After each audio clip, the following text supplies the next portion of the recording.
ሰላም ጤና ይስጥልን የተወደዳችሁ የዜና ዴሊ የዩቲዩብ ቻናል ተከታታዮቻችን ዛሬም ሁለት አዳዲስ ጉዳዮችን እናስቃኛችኋለን።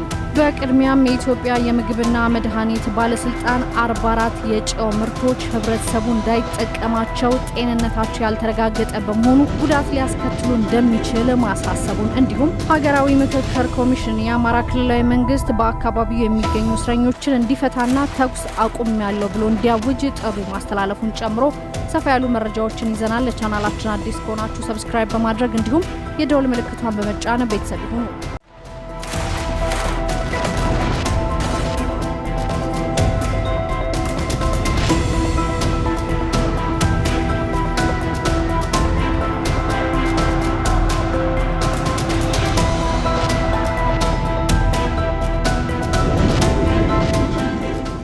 የኢትዮጵያ የምግብና መድኃኒት ባለስልጣን 44 የጨው ምርቶችን ህብረተሰቡ እንዳይጠቀም አሳሰበ። በአዮዲን የበለጸገ የምግብ ጨው ላይ በተደረገ የገበያ የቅኝት ስራ የኢትዮጵያ አስገዳጅ ደረጃ ሳያሟሉ እንዲሁም ደህንነታቸውና ጥራታቸው ሳይረጋገጥ ገበያ ላይ የዋሉ ምርቶች ህብረተሰቡ እንዳይጠቀማቸው የኢትዮጵያ የምግብና መድኃኒት ባለስልጣን አሳስበዋል። ባለስልጣኑ 44 የጨው ምርቶችን የሀገሪቱን አስገዳጅ ብሔራዊ ደረጃና የገላጭ ጽሑፍ ደረጃ ሳያሟሉና ሳይለጥፉ ሲቀርቡ ነበር በማለት ህብረተሰቡ እንዳይጠቀማቸው ሲል አስታውቋል። ጥቅም ላይ እንዳይውሉ የተባሉት ምርቶች አበሩዝ አዮዳይዝ፣ ዛክ ሉሉ ሙሪዳ አዮዳይዝ፣ እቱ እቴቴ እፍታ ኤልሳ ኤፍ ኤኔስ አዮዳይዝ ሳልት ማሚ ሳሊህ እማ አዮዲን ቃና ሃርመኒ ውዛት ሀበሻ ሪል ሸጋ ጆይ አዮዳይዝ ሳልት ኮከብ እንዲሁም ስኬት የገበያ ጨው ይገኙበታል። እንዲሁም ፎር ኤም አዮዳይዝ ሳልት አዲስ ኤመሬት አስቤዛ ቶም በረከት ሜናታ ቤስት አዮዳይዝ አፊያ ዋን አቢሲኒያ ማሩ ባና አዮዳይዝ ማራኪ መክሊት ዳግም አዲስ አፊያ ኦማር ገዳና ንጹህ አዮዳይዝ ሳልት ህብረተሰቡ እንዳይጠቀማቸው ባለስልጣን መስሪያ ቤቱ አሳስበዋል። ሀገራዊ ምክክር ኮሚሽን የአማራ ክልላዊ መንግስት በየአካባቢው የሚገኙ እስረኞችን እንዲፈታና ተኩስ አቁም ያለው ብሎ እንዲያውጅ ጥሪ አቀረበ።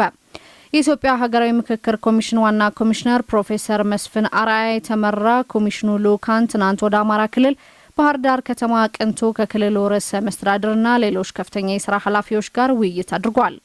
የኮሚሽኑ ልኡክ ወደ አማራ ክልል ያቀናው የአማራ ክልል የአጀንዳ ማሰባሰብ የምክክር መድረክ በሚካሄድበት አስቻይ ሁኔታ ላይ ከክልሉ መንግስት ጋር ለመነጋገር ነው። የክልሉ ርዕሰ መስተዳድር አቶ አረጋ ከበደ በተገኙበት በዚህ ውይይት የኮሚሽኑ የስካሁን ስራዎች በዋና ኮሚሽነሩ ቀርቦ የክልሉ አመራሮች ስለ ኮሚሽኑ የስራ እንቅስቃሴ ግንዛቤ እንዲኖራቸውም ተደርጓል።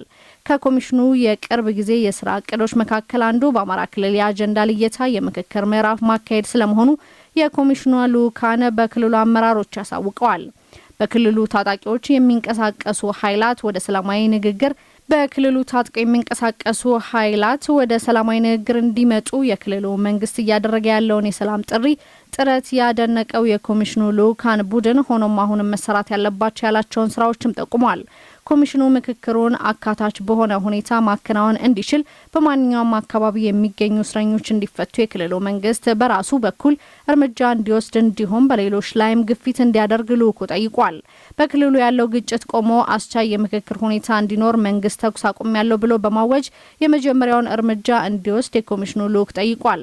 ርዕሰ መስተዳድር አቶ አረጋ ከበደ በበኩላቸው የክልሉ መንግስት ለኮሚሽኑ ስራ መሳካት እስካሁን ሲያደርግ እንደነበረው ሁሉ በክልሉ የሚያካሂደውን የምክክር መድረክ እንዲሳካም ድጋፉን አጠናክሮ እንደሚቀጥል ማረጋገጡን ከኮሚሽኑ ያገኘነው መረጃ ያመለክታል።